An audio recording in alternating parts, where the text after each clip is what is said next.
Microsoft were kind enough to send me and my friends a copy of Minecraft's newest game, Minecraft Legends. Hopefully, after watching this video, you'll be able to decide if you want to buy it or not, whether or not you think it's worth the $40. Full disclosure, I haven't played many RTS games, real-time strategy games, so I might not have the best strategies when it comes to this game, but I think there's a good chance that not a lot of people watching have played RTS games either. So if I can understand this game and enjoy it, then hopefully you can too. There are a couple different ways to play this game, campaign and PvP. Today, me and my friends played a couple games of PvP. We're going to go over those games now and talk a little bit about this game. Teams for these games are going to be me and Jojo Solos on orange team and Mitsify and Hello I Am Kate on the blue team. So usually when you're playing PvP, it's probably going to be 4 versus 4. However, today we're just doing 2v2s.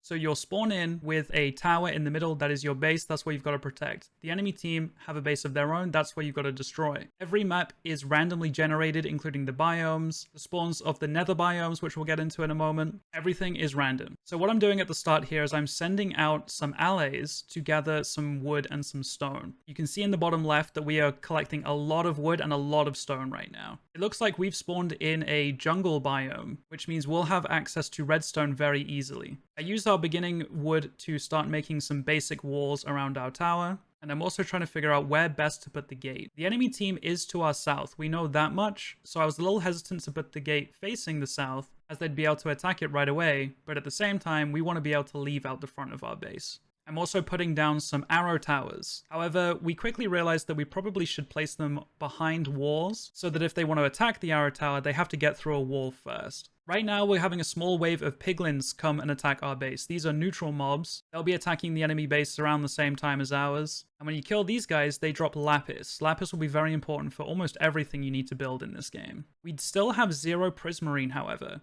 and that's what we'll be getting from these nether biomes. I'm sending out another stone allay. You can see that I have an allay count in the bottom left. I have 3 building allays, and at the moment I only have 1 collecting allay. The builders will build walls around your base and other buildings, and the collecting allays always are gathering resources, so I think I have a couple out collecting stone right now. The first structure I'm building is an improvement hub. You're going to need one of these pretty early in the game. This will allow you to start gathering coal, iron, diamond, redstone, all the other resources you're going to need to build future buildings. Once the hub has been built, I want to build the iron improvement. However, you need 10 prismarine to do that. You can see in the bottom left that I do not have any prismarine. So to get prismarine, we're going to need to go to the nether biomes and destroy some towers. But to do that, we're going to need some friends to help us, because we cannot destroy the towers ourselves. You actually have to use mobs to do damage to the towers. So we've made a couple spawners here. One is a plank golem spawner, and the other is a cobblestone golem spawner. The plank golems will do basic long-range damage. The cobblestone golems will do close-range melee damage. At the start of the game, you can only have 40 mobs active at once. You can see in the bottom right that we currently have 16. However, we didn't want to spawn all 40 right now because at the start, you can only command 10 at a time anyway.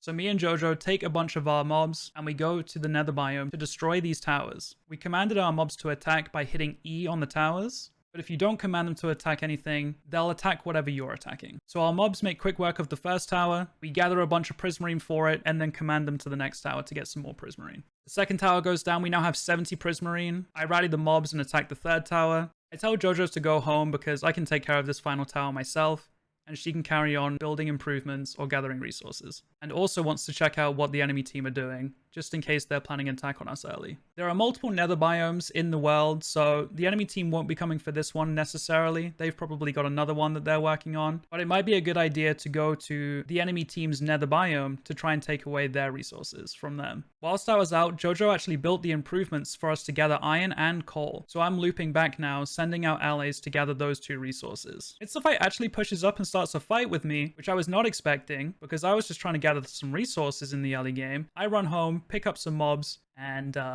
Mitsify regrets their decision almost immediately. I also noticed that they had placed an aggressive arrow tower, which I actually hadn't thought of before. I viewed them as a defense-only item, but using it aggressively was actually pretty interesting. Kate was up here fighting Jojo, so I made sure to go and scare her off with my mobs. And then I rallied the mobs back to the tower to destroy that tower. You can see here the improvement hub that lets us gather more resources, and I've just built one to gather diamonds, and now I'm building one to gather redstone. So now we can gather every resource in the game. Right now I'm building a masonry, which will actually improve the walls from wood to stone as long as they're in range. You can see the box on the ground there, the range that it will reach. Now I'm building a carpenter's hut, which will repair the walls and the base over time if they have taken damage, and then I'm heading out to gather some redstone. You can see in the bottom left we're gathering quite a lot here slowly over time. After Jojo starts mining some diamonds, we realize that we're running low on iron and coal. We're also running low on prismarine, but we don't want to go and attack the nether biomes right now because it's actually nighttime, which means the piglins get a lot stronger. So instead, we want to make sure we're gathering resources, at least until it's daytime. As you progress through the game, you'll be able to create different kinds of spawners. Here I'm placing a creeper spawner so I can bring a couple creepers over to the nether biome to destroy those structures. Different mobs in the games all have different strengths and weaknesses. The creepers are really good at destroying structures. As you can see, we made light work of that first tower.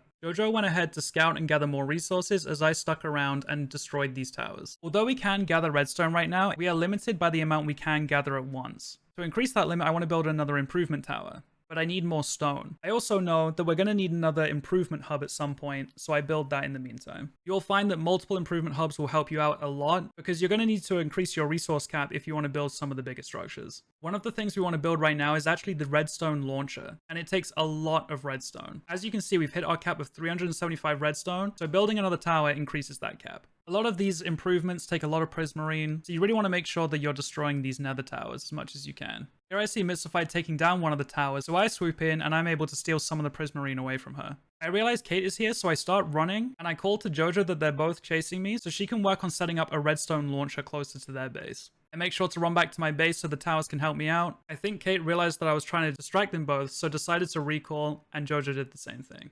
After stealing some of that prismarine, I'm now able to afford the Build the Firsts improvement. This will allow us to spawn in different kinds of mobs with special abilities. I don't think we get around to using them this game, but we do in game 2. While it's nighttime and the enemy team is getting attacked by the neutral piglins, we decide to take a couple creepers and help the piglins breach the walls. We've been on the defensive for most of the game so far, so I decided to see what we could achieve just by going on the offensive for once. We actually managed to break down both the walls, but then realized our base is under attack and decide to fall back and recall instead. Our base quickly fell to 50%. That's because Kate had placed some spawners to the west of our base and just ran at the walls with creepers, similar to what we did, but with just more creepers. She also took out our carpenter's hut in the process, but we didn't realize for a while. And that's why our base isn't recovering health right now. Here I'm buying a spyglass overlook, which will increase the firing range of nearby arrow towers, scatter towers, and redstone launchers. The east side of our base has stone walls, and that's because the masonry is pretty close to those walls, so we realized that our west side is going to need some help. So we decided to build an extra layer of walls on that side. With the base looking a little bit more secure, I make sure to head over to the west and destroy those spawners that Kate had placed earlier. Certain mobs in the game need resources to be able to be spawned in the first place, so we had to make sure that we were staying on top of our resources too. It's generally a good idea to keep your allies mining resources as much as you can. We finally realized our carpenter's hut had been destroyed and built another one, as well as a second masonry to turn the west walls to stone. The enemy team were pushing with a lot of mobs, so I decided to spawn in some warriors, which aren't great at destroying structures, but are really good at dealing with mobs. However, these take 15 redstone, 15 lapis, and 10 iron. So again, it's a good idea to keep on top of your resources. While all of this is going on, Jojo's been able to craft a redstone launcher near their base, and we're able to start doing some damage for ourselves. A very important part of this game is opening your book and swapping out your hotbars. There are a ton of different structures you can build in this game. They can't all fit on your hotbar at once. So you open your book, swap out some of the slots, and then you're able to build those structures in your base too. I was considering building a power tower. This would allow us to build huge defensive towers in our base, but then realized we could actually win the game a lot faster if we just go on the offensive now. I decided to sneak up on the west side of the base and wrap around to the south as I realized they don't actually have any arrow towers defending the back side of the base. I make a small proxy base back here and place down a creeper spawner, as these can just rip through the walls immediately. I leave most of my mobs behind, grab just the creepers, and I send them one by one using the control button to destroy the walls. This screen is actually super useful. You can actually command singular mobs if you want to, or mobs of different types. And I'm sure it'll be used a lot more once I understand the game a little bit more. But as you can see, we rip through the two walls immediately, and the tower is exposed. Mystified ends up dying here, which lets them respawn on the tower, and it actually saves them the game. You can see that as I'm sending the creepers in to win the game, both players spawn back in and manage to take out my creepers. And now I have to try and run. However, Mystified swapped her mount out to a tiger, which is actually a lot faster than my horse, and was able to catch me. There are a few different mounts in this game, and they have different pros and cons, but I didn't end up switching my mount in these games. Although I died, the base was at such low health, Jojo was able to sweep in while I distract him and stop them recalling to defend. And just like that, we won the first game. A lot of our time in the first game was spent fighting each other and not really getting anywhere. In the second game, we make sure to focus a lot more on base improvements and having much bigger bases on both sides. And of course, it wouldn't be an online multiplayer game without the ability to be a little bit toxic to each other at the end of a game. Game 2 started a similar way, harvesting stone, harvesting wood for the basic walls of the base, placing the gate down, and we decided to change the shape of the base this time, giving us a lot more space on the inside, and using angled walls instead of just having a boring box base. We got our first improvement hub down and started killing some piglins to get some lapis. Similar to last game, we place our mob spawners down and start attacking the nether biome towers to get some prismarine. Jojo builds all the towers we need and then starts gathering all the resources while I attack more piglin towers. Something very important in this game is the ability to fast travel home. You open up your map and hit space on your base, and you arrive at your tower with all your mobs as long as they were in your command. Kate had actually set up a proxy base super early this game, so we made sure to destroy that as quick as we could. Here I am swapping around my hotbar, and I want to build the improvement banner, which will let us carry more mobs in our attack. Jojo builds a power tower, which will allow us to build those huge defensive towers, and I build a spyglass, which will buff our existing smaller arrow towers. I realized that we're very low on redstone, and that's because we didn't spawn next to a jungle this time. So I opened up my map and found a jungle all the way over on the west side. If you're running low on a certain resource, you can use the map, find out which biome has that resource, and then go there. Before heading to the jungle, I make sure to build an alley storage improvement tower, which will increase our resource cap of just the basic resources. I also build another redstone improvement tower, which increases the cap of redstone we can collect, as we're trying to build another redstone launcher. While I'm collecting redstone, Jojo builds another improvement that lets us have 4 allays instead of 3, which helps us build structures and gather resources a lot faster. We get a notification that the enemy team has built a redstone launcher of their own, so we quickly build a creeper spawner and take a bunch of creepers to the launcher to destroy it as fast as we can.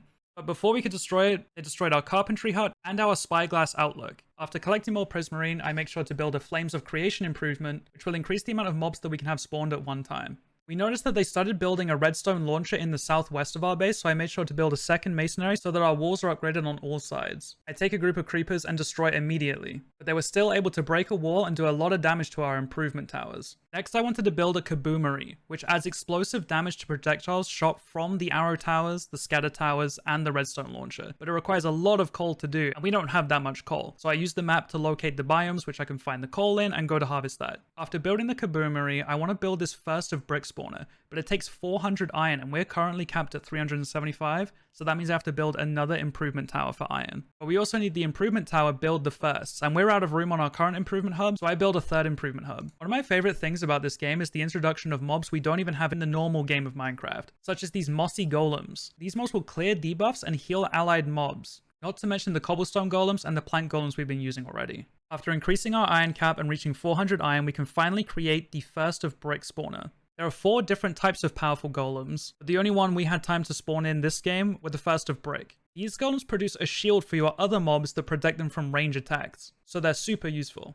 While I was out gathering iron, the enemy team actually managed to form a massive attack from the southwest and breach the wall again, getting into our base. But thankfully, the giant golems were able to help us defend. At this point, I feel like I'm able to make my own attack and breach their walls. I push up super far, create my own creeper spawner near their base like they did to us, and out of nowhere, our base drops to 12% health. And before I can spawn enough creepers to breach their walls and destroy their base, we lose the second game. And of course, they took the opportunity to be toxic right back to us, which was kind of deserved. But that wraps up our 2 games that we played today. We had a ton of fun, and I can only imagine how much fun this game's going to be when you're playing 4 versus 4, whether it's with your friends or online. I'm super excited for the release of this game, and I'm actually going to be playing the campaign with JoJo Solos today on my Twitch. So if you're watching this on day of release, then head over to my Twitch account, and I might be live playing right now. If you're watching past the day of release, then maybe still head over to my Twitch account and follow anyway. Because you never know, maybe I become a full-time Minecraft Legends streamer now. This game is super, super fun, and I hope it helped you decide whether or not you're going to get the game. I personally really enjoy it, and that's coming from someone who's never really played RTS games growing up. So I do think this game's enjoyable, even if you're not super experienced playing those kind of games. But thank you guys for watching.